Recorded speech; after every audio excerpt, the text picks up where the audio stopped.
Tell me about your first year out of home. How did it go for you?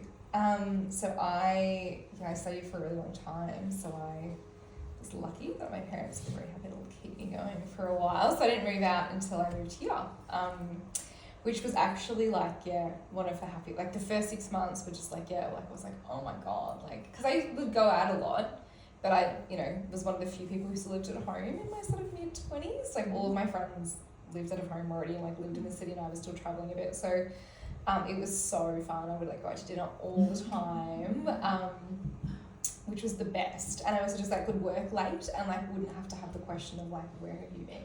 Why are you working back so late? And I got to live with my partner, which was so cool.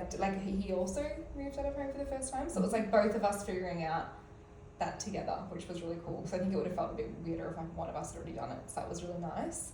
But towards the end of that first year, COVID hit. So then it was my world had opened up living near the city and get to see all of these amazing things and go to the theatre and go to museum all the time, to all of a sudden the world just stopped and we're just all of a sudden in the city. And it was just really weird, but also really really cool. To be honest, I look back at that, not the anxiety part of it, but the walking through the city with no one there, a ghost town.